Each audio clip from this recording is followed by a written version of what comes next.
Hello student, आपका chapter 3 है विमेय विश्लेषण, है ना। इसमें हमने लास्ट वीडियो में क्या सीखा था? विमा निकालनी सीखी थी कि विमेय सूत्र किस तरह से हम निकालते हैं।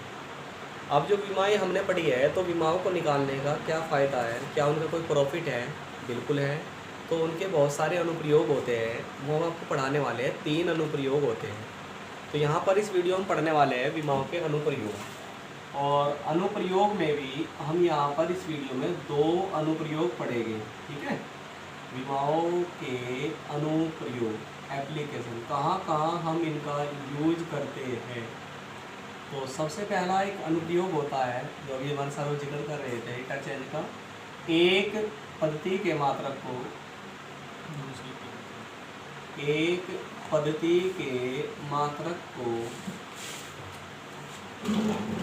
दूसरी पद्धति में बदलना, है ना। दूसरी पद्धति में बदलना, ठीक है। आप सुनिए इसे, किस तरह से हम इसका यूज करने वाले हैं, है ना। और क्या मतलब है इस एप्लीकेशन का, वो सुन ले पहले। तो आपने देखा होगा, मान लो मैंने कोई वैल्यू दे रखी है, मान लो 18.55 किलोग्राम प्रति मीटर क्यूब दे दिया, है ना। और नीचे सेकंड भी आ गया। अब वो कहने लगा किलोग्राम की जगह तो मैं ग्राम ले रहा भाई, और मीटर की जगह मैं सेंटीमीटर ले रहा, और सेकंड की जगह मैं ले रहा मिनट। तो अब नया मान क्या चेंज हो जाएगा, वो हमें सीखना है इस पद्धति। बात समझ आ रही कि पहली जो पद्धति है वो ये थी, इसमें वैल्यू इतनी थी, तो दूसरी जो पद्धति है उसमें वैल्यू कितनी होगी, ठीक है। अब समझेंगे, जो पहली पद्धति में वैल्यू होती है वो n1 होता है। पहली पद्धति में जो मात्रक होता है उसे हम u1 लिखते हैं। दूसरी पद्धति में चूंकि वो देगा हमेशा कि किसमें हमें लाना है, तो वो हमेशा u2 हो गया। वैल्यू कितनी लानी है, वो कहीं की वैल्यू होगी n2, यानी कि दूसरी पद्धति में मान। अर्थात कहने का मतलब मेरा ये है कि इस सवाल में हम हमेशा जो पढ़ेंगे वो दूसरी पद्धति में मान निकालना है, यानी कि n2 का मान हमें निकालना है। और फॉर्मूला हम यूज कर लेंगे। पहले दूसरे चैप्टर में हमने फॉर्मूला पढ़ाया था आपको, और फॉर्मूला होता है हमारा n1 u1 बराबर n2 u2। ये फॉर्मूला हम यहाँ पर पढ़ने वाले हैं, ठीक है। सपोज डैट पहली जो पद्धति है, पहली पद्धति में वैल्यू n1 है और मात्रक u1 है। दूसरी जो पद्धति है, दूसरी पद्धति में वैल्यू n2 है और मात्रक कितना है, u2 है। तो तब फॉर्मूला हम यूज करते हैं, फॉर्मूला वही जो मैंने आपको अभी बताया, n1 u1 बराबर n2 u2। और हमेशा हमें वैल्यू कहीं की निकालनी है, n2 की, तो n2 बराबर होगा n1 u1 बटे u2। इस फॉर्मूले का हम यूज करेंगे इस एप्लीकेशन में, क्लियर।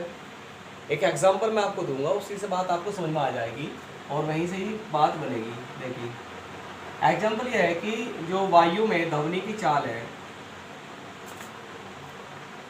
ध्वनि की चाल वायु में, सवाल तो लंबा चौड़ा मैं शॉर्ट में करके लिख रहा हूँ इसे।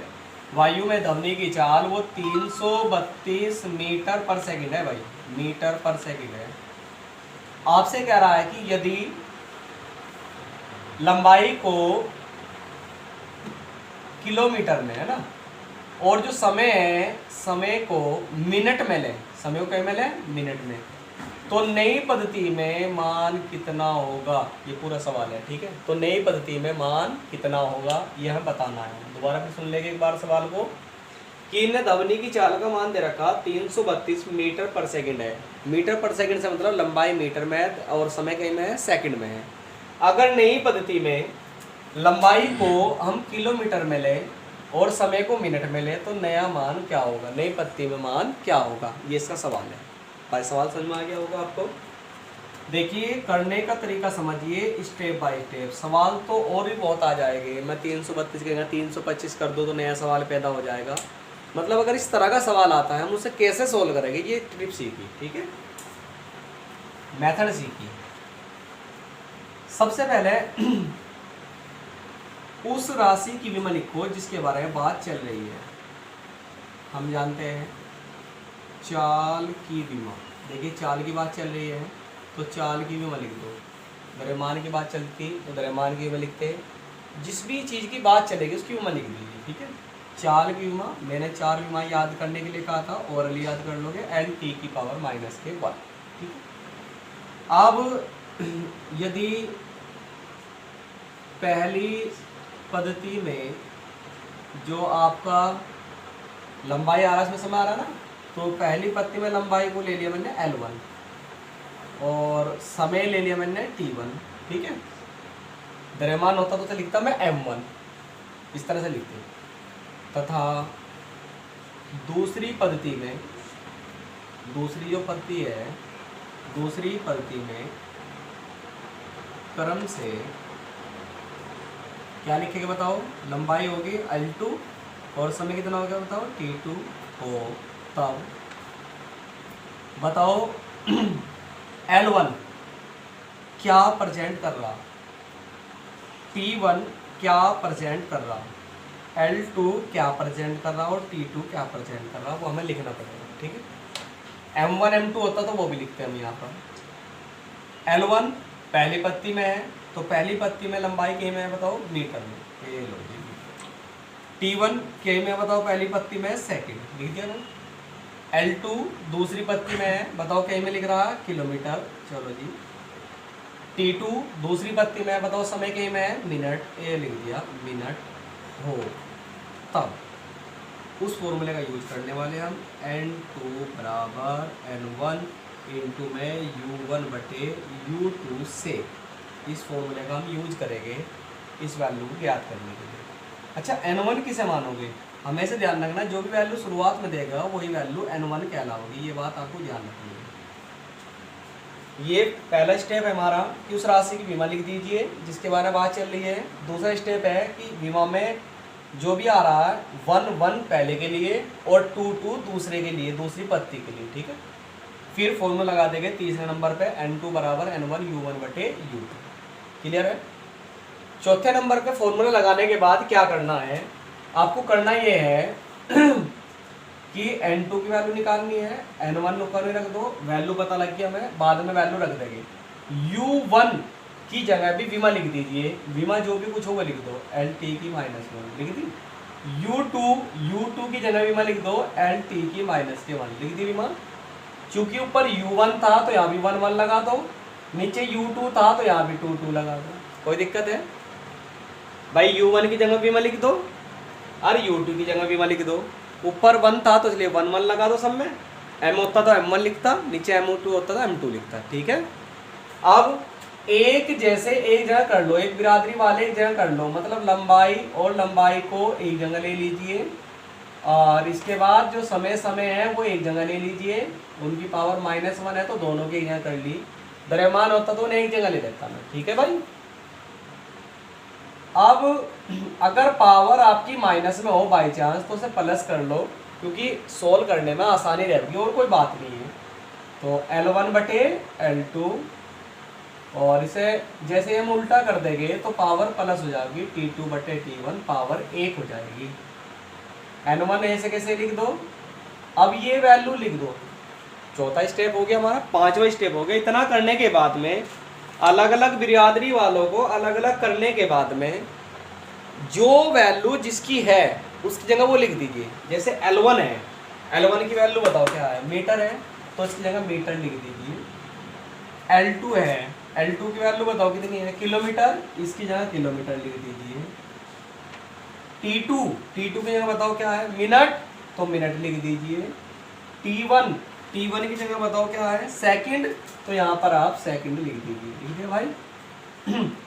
अब इसके बाद में नेक्स्ट स्टेप ये होगा कि आपको क्या लाना है, ये सोचो हमें क्या लाना है।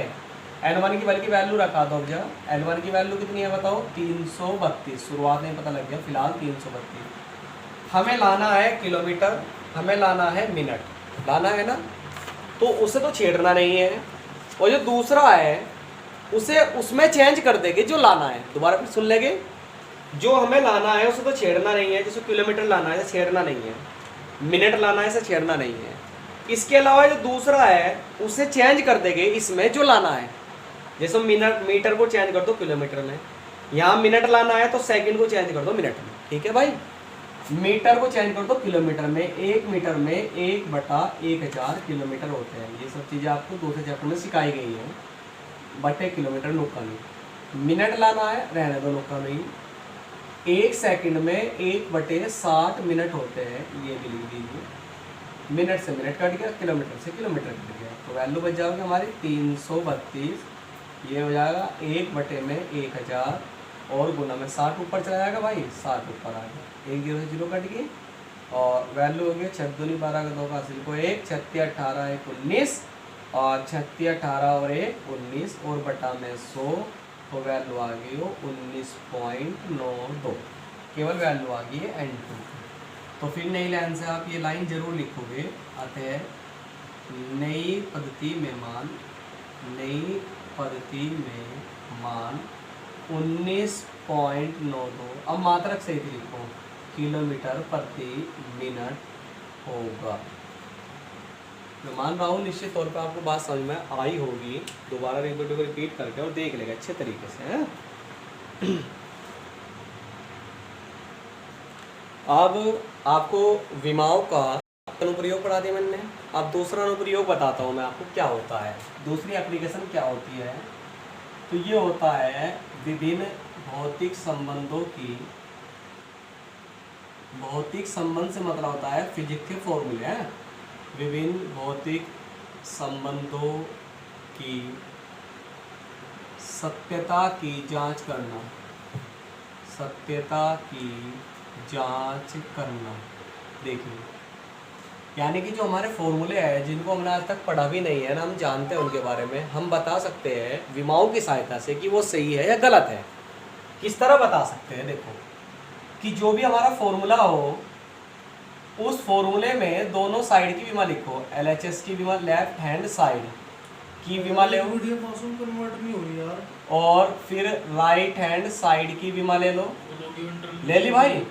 अगर ये दोनों बराबर आ जा तो सही है, और अगर ये दोनों विमाएं आपस में बराबर ना आए तो गलत है, यानी कि फॉर्मूला क्या होगा, गलत है। ये तरीका होता है भाई समझने का। अब मैं आपको एग्जांपल से बात समझा देता हूँ, निश्चित तौर पे समझ में आ जाओगी। एक फॉर्मूला है T बराबर 2π√L/G,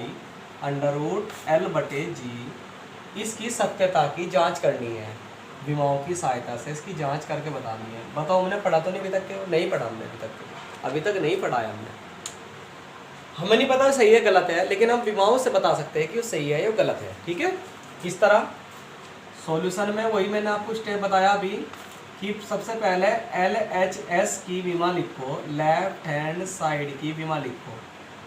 समय है, समय की विमा बताओ क्या होती है, T। भाई यहाँ तो T समय है, यहाँ तो T की विमा है। फिर इसके बाद आप ले लो RHS की विमा, यानी कि राइट हैंड साइड की विमा, है ना। अब राइट हैंड साइड में 2π संख्या है, इसकी कोई विमा नहीं होगी। अंडर रूट से मतलब होता है पावर 1/2, ठीक है। अंडर रूट का मतलब होता है पावर 1/2। ऊपर क्या है, लंबाई, लंबाई की विमा क्या होती है, L। नीचे है G को बोलते हैं गुरुत्वीय त्वरण, और त्वरण की विमा होती है L⁻², और इस पूरे का अंडर रूट है, अंडर रूट मतलब पावर 1/2। सोल्व कराइए, L से L कट गया, T की पावर ऊपर चला जाएगी तो प्लस की हो जाएगी, और पूरे की पावर कितनी है, 1/2। पावर की अगर पावर हो तो उसकी गुना हो जाती है आपस में, और जब इसकी गुना करेंगे तो 2 गुना में 1/2, 2 से 2 कट जाएगा, तो कुल मिला करके आपका T बच जाएगा। तो बताओ लेफ्ट हैंड साइड की विमा कितनी है, बताओ T, राइट हैंड साइड की विमा कितनी आ गई T, तो क्या कह देंगे हम, यह संबंध क्या है भाई, सत्य है।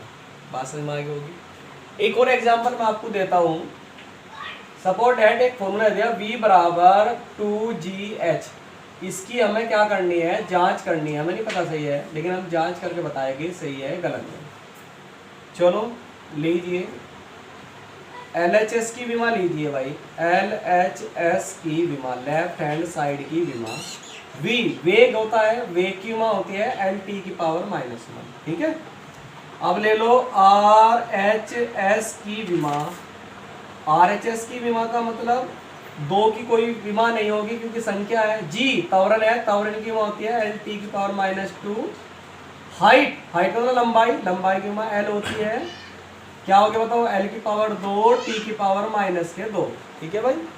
देखिए ये है L⁻⁻1 और ये आ रही है L⁻2, T⁻2। तो बताओ क्या बराबर है क्या, नहीं, तो ये असत्य है। इस तरह से आप जांच कर सकते हैं।